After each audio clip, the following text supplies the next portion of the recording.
this boss will beat the shit out of me.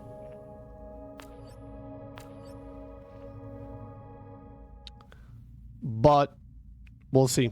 We were killing everybody with ease, but this boss will prove to you and just again prove to me how you can be incredibly strong against regular opponents, but once you meet this boss, if you don't have particular set that deals with shields, for example, you're gonna be in a lot of trouble. But we'll see. I don't think we can get much stronger than we are right now. Let's see. So we have a shitload of shields, which is not a good start. Definitely not a good start.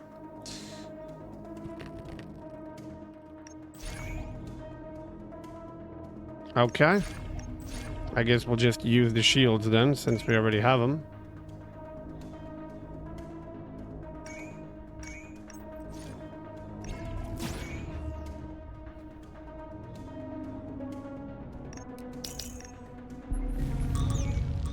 How is that 0?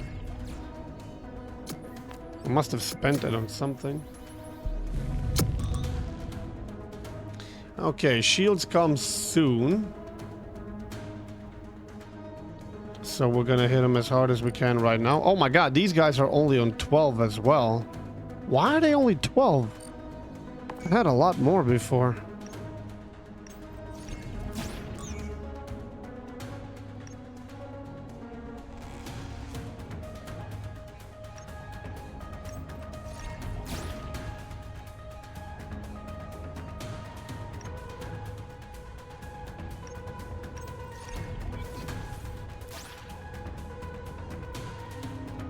All right. That's as good as it gets for now. Incoming missile. He only has 4 shields for the time being. Okay, we'll PDC that thing. Enemy missile intercepted. We'll do that.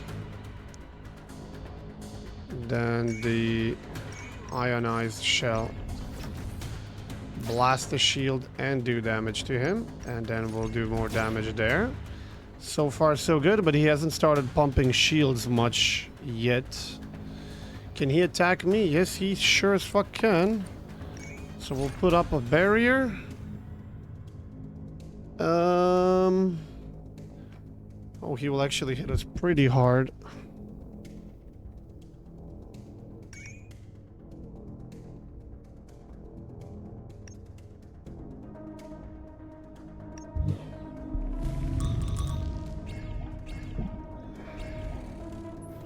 Okay.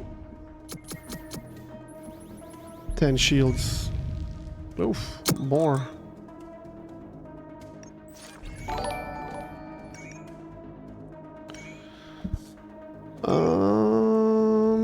Well, don't think there's much better than we can do than this.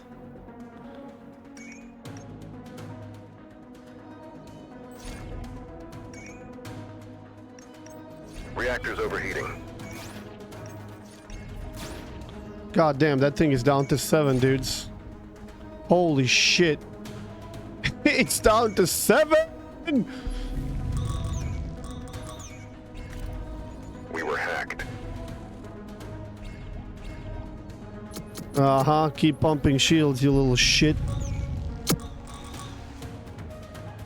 Daddy's coming for you.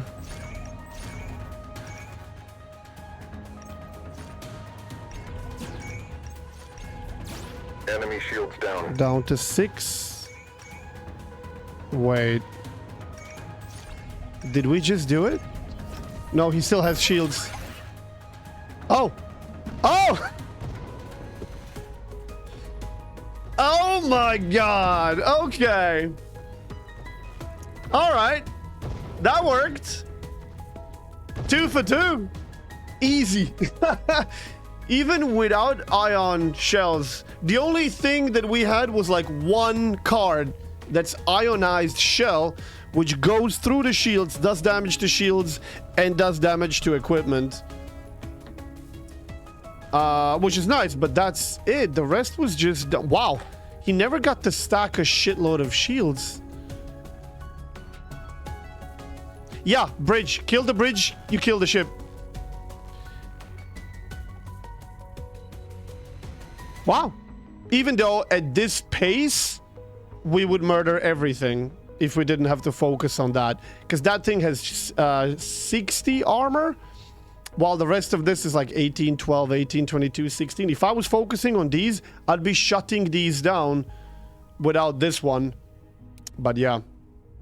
But this is essentially forcing you to shoot something that doesn't really do much while this is murdering you. Or you focus on this, but then you can't kill the bridge and you gotta take out the entire HP. Wow, okay, so that's two different builds. Same ship, but two different builds. Both start with laser weapons, and then one time we had ion cannons, which worked beautifully. And the other time we went with coil gun, I believe. 2 runs, 7 hours. Yeah, we've been streaming for 7.5 hours. Okay, if we don't count the first half an hour. So in 7 hours we did 2 runs, but first run took 5.5 hours. This run was a lot faster. I mean, I spent a lot less time talking and explaining stuff, and I just went for it. I was just grinding. This game really sucked me in dry. But it currently only has these 2 systems. First campaign and second, let's call it that. Unfortunately, not anymore, even though one of the devs said that number 3 is being heavily worked on. Let me see this. Did we unlock +1 capacity? Yeah, okay. Each combat, enter combat with at least 8 subsystems. That's the one that's problematic.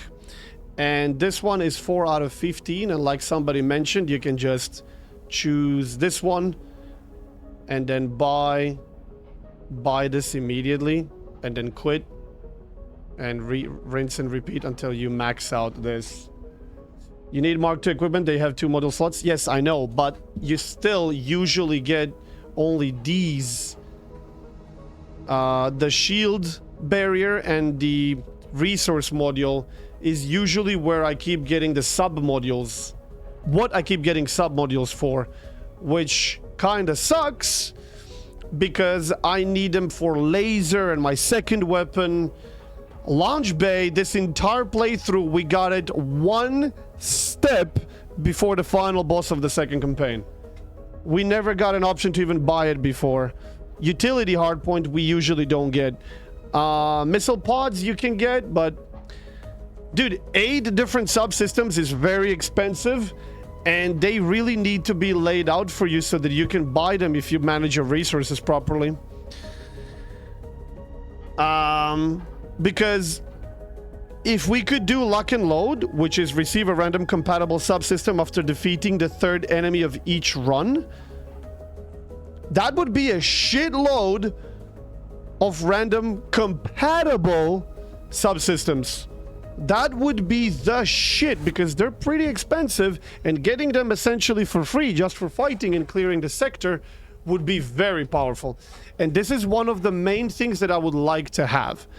My 4 go-to systems from perks from what they offer would be +1 capacity here, +1 subsystems, +1 reactor power, and lock and load. That would be the go-to because those are by far the most expensive to get. This you don't really need that much, at least not with Arbalest. This you do need, but honestly capacity in ordnance is more powerful, I would say, and more needed early. Because getting this expands this by 1, so it's essentially free 100. And then this gives you one of these, which is 125 for free. That's incredibly powerful in comparison to 2 fuel, which you can buy for 40 or 45, or start with 40. Right? Like, these 2 are not good in comparison to the other ones. Like, these perks are not that balanced in terms of money value. Like if they would offer you 4 or 5 fuel, then we're talking. Or savings would be like start with 150 or 100. I don't know. Somehow they would need to balance these out a little bit more, or simply they're designed like this on purpose so that you can only get these. The more you play, the crazier perks you get. I guess that makes sense as well. But yeah. Anyways, if you're watching on YouTube, like, dislike, share, subscribe. Let me know in the comments below what you thought about it. Twitter, Discord, and Twitch. Links below. Join us everywhere. I hope you enjoyed the video. I'll see you in the next one.